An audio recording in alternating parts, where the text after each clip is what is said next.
architects. We're going to see the side of the church here. I recommend looking at a reflection of the church in the glass of this skyscraper, the Hancock Tower, as we pass by. There we are in the glass as well. Da, da, da, da. Very good. A few folks quacked. Just over here on the left is the Fairmont Copley Plaza Hotel. This elegant hotel shares the same street address as the fictionalized Tipton Hotel from the show The Sweet Life of Zack and Cody. And just over here on the right, what's that? It's not where they filmed it, but it has the same street address as the Tipton Hotel. Yeah, yep. Now just over here on the right, up ahead of us, this building with the white stone front is the Copley branch of the Boston Public Library. It was built in 1895. Remember, nothing in this area around us in the Back Bay was built any time before the 1850s because this land wasn't even here at the time. The Copley branch of the library is the official presidential library of John Adams, the second president of the United States. He was born just outside of Boston in a town called Braintree, Massachusetts, which is current-day Quincy. And he spent a good portion of his life practicing as a lawyer here in Boston. He had his legal practice here, and he also lived in Boston with his wife Abigail and family for a good period of time. Now, when we turn, we're going to have two choices. You can look to the left at the Copley branch of the library. I actually recommend looking to the right at the front of the Trinity Church. You get a sense just why it's considered to be such a magnificent, influential piece of architecture. Now, it's credited with being a masterpiece of a style of architecture called Richardsonian Romanesque, which is the first definitively American style of architecture ever created. The architect who came up with it, Henry Hobson Richardson, was the man who designed this building, and this is considered to be his masterpiece. Up ahead on the left here is the Old South Church. Now, this is home to the oldest congregation in Boston, which dates back to the 1660s. This building itself here on the left was built in the 1870s. Remember, nothing in the Back Bay is older than the 1850s. The congregation used to attend church services on the original landmass of the Shawmut Peninsula at the Old South Meeting House. Back in the Puritans' times, the term meeting house referred to the building of worship, and the term church actually referred to the congregation, the body of people that would worship at a particular meeting house. Okay, folks, we just turned onto Boylston Street. This is where the Boston Marathon finishes up every year. The finish line is just a few blocks behind us. The Boston Marathon is the oldest annually run marathon in the world. It's been run every year since 1897, except unfortunately for this year when the marathon was canceled, which was really a bummer for me because this was the year that I was finally going to get around to running in the Boston Marathon. But you know what? Sometimes life just gets in the way. What are you going to do? Now, just over here on the left, this building with a red stone bottom and the red brick top houses an upscale home decor store called Restoration Hardware. Now, when this building opened up back in the 1860s, it housed the first museum of natural history in Boston. That museum changed its name and location in the 1860s, early 1860s. It changed its location in the 1950s over to the border of Cambridge and Boston, and it changed its name to the Museum of Science. Museum of Science today is a huge museum here in Boston. Over here on the left is the Arlington Street Church. The windows in this church are made of real Tiffany glass. It was installed by Louis Comfort Tiffany himself. This is the oldest church in the Back Bay. It dates to 1861. Over there on the left, encased in marble, is a statue of William Ellery Channing, a Unitarian minister from the early part of the 1800s who was a preacher to the Federal Street Church, whose congregation moved to the Arlington Street Church in the 1860s. Folks, we just exited the Back Bay just over here. That doesn't mean we're done seeing landfill, though. Over here on the left is the Boston Public Garden. It's all made up of artificial land that was filled into the Charles River in the first decade of the 1800s. And you can see in the middle of the public garden, there's a body of water that's called the lagoon. It's a man-made body of water there. And yes, that does mean that the people of Boston poured artificial land into the Charles River and then dug a hole into that landfill and poured water into that hole. And folks, I still can't figure out why they did it. And I'm a detective. Now, I do know why they filled this land in initially. Back in the it would have been the 1790s, the people in Boston started to get into the habit of dumping their garbage into this part of the Charles River. And it got to be very smelly, so they just filled it in with this artificial land here. They got the land from hills that they had chopped down here in Boston. Then, in the first few decades of the 1800s, they used this piece of land as what they would call a rope walk, which is where they would lay out long pieces of rope to dry off for the large shipbuilding industry here.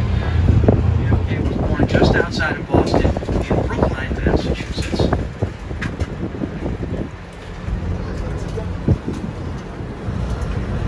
Just up ahead on the left is a gray stone church called the Church of St. John the Evangelist. The first preacher of this church was a man named Lyman Beecher. His daughter was Harriet Beecher Stowe. She wrote a very important literature called Uncle Tom's Cabin, which brought international attention to the horrors of the system of slavery going on in the United States back before the Civil War. Now, before the Civil War, this neighborhood here to our left, which is called the North Slope of Beacon Hill, was home to one of the largest populations of free black Americans in the United States, and many of the homes and buildings back here were used as safe houses on the Underground Railroad back before the end of slavery. In fact, there is a historical walking trail called the Black Heritage Trail, which starts up across the street from the State House at the Robert Gould Shaw Memorial. It winds its way through the streets and alleyways of the North Slope of Beacon Hill. You can walk along and get a first-hand look at many of the homes and buildings back there, like this one just over here on the left, the Old West Church, which was used as a safe house on the Underground Railroad back before the end of slavery. And in the 1960s,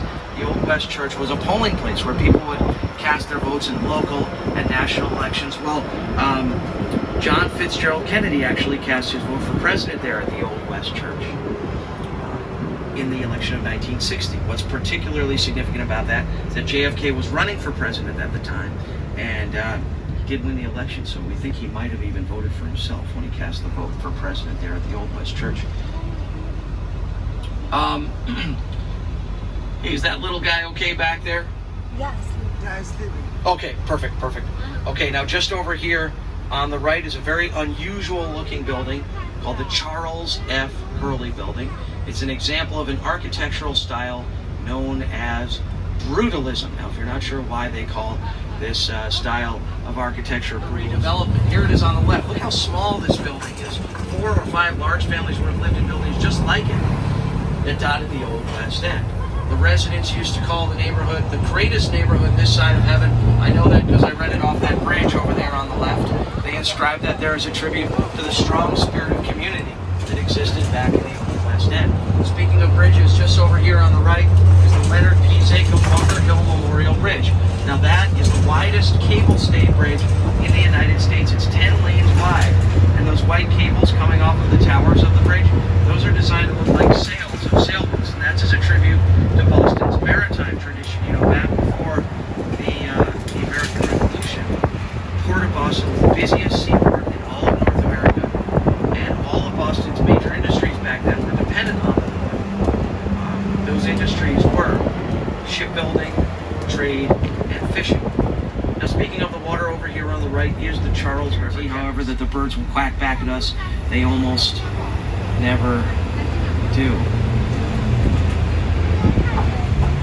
Sorry, I went somewhere there for a second. What was I talking about before I started talking about quacking at random birds on the Charles River? Oh yeah, the economy of Boston before the American Revolution. We've got a much more well-rounded economy today here in the city of Boston.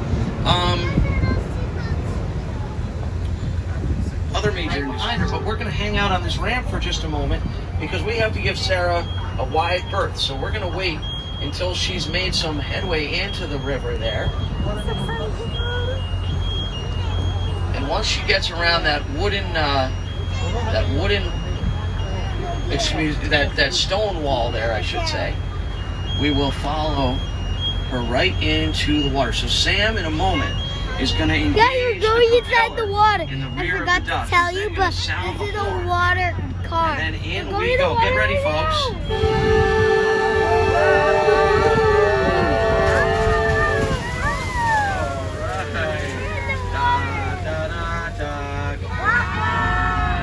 Quacking, everybody. Good work.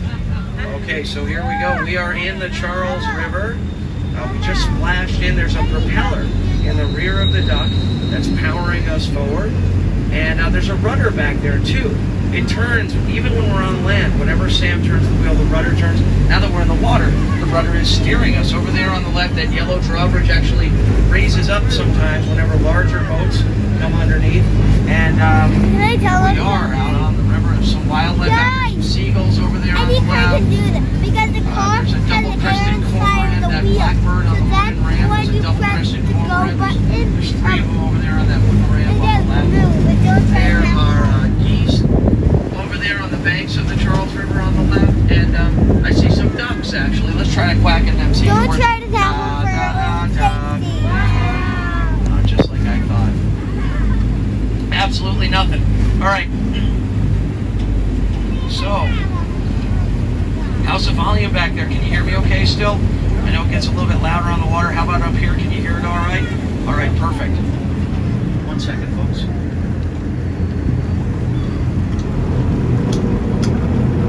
All right, so behind that drawbridge I pointed out before is a dam that was built in 1978. On the other side of that dam is the Boston Harbor. So the Boston Harbor is behind us. Does anyone know of a major historical event that happened in the Boston Harbor? Tea Party, that's right, the Boston Tea Party. Back in 1773, the British had placed a tax on tea. The colonists were very unhappy about it, so they snuck aboard 3 ships in the Boston Harbor. They dumped the contents of the ships out into the water. Now these ships were filled with millions of dollars worth of British tea, and the colonists were furious that the British were furious that the colonists had destroyed all of this tea. They demanded that the colonists pay them back for the tea that they had destroyed, but the colonists refused. So then the British imposed a series of punishments on the people of Boston called the Intolerable Acts. Now one of these acts was that they blockaded the port of Boston with a naval blockade.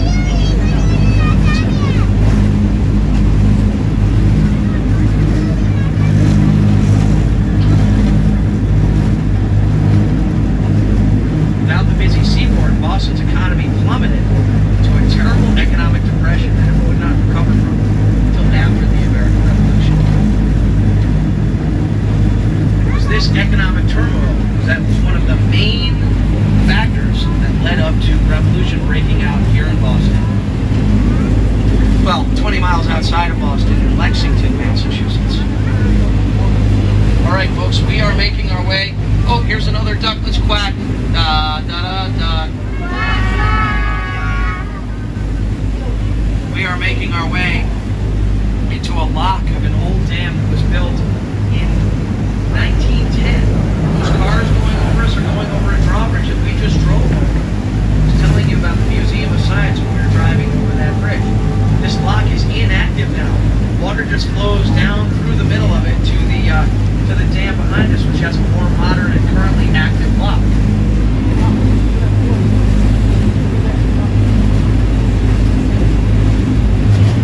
All right, now, as we make our way out of the lock here, Captain Sam is just going to sound a longhorn. It's beautiful looking out here on the Charles right now. Over here on the right, the back pavilion area behind the Museum of Science, a really cool place to hang out. Very popular place actually for weddings. A lot of people get married back there. You know why so many people get married at the Museum of Science? It's because of the chemistry. Thank you very much. Where are we right now? Oh, here's another duck over here on the left. This is Back Bay Bertha. Let's give them a quack. Da da da da. Nice quacking, folks. Now, where are we? We're heading upriver into the interior of Massachusetts. Over there on the left is the city of Boston. Over there on the right is the city of Cambridge. Now, Cambridge was founded in 1630 by the Puritans, just like Boston was. But at first, the Puritans called Cambridge Newtown because it was a new town. I have to say the Puritans were not very good at naming things. They were very literal about things, very overly descriptive. For instance, they founded the first college in America there in Newtown in 1636. They called it the College in Newtown because it was a college in the town. Did I mention they were bad at naming things? Well, they spiced it up a little bit in 1638 when they changed the name of the college in Newtown to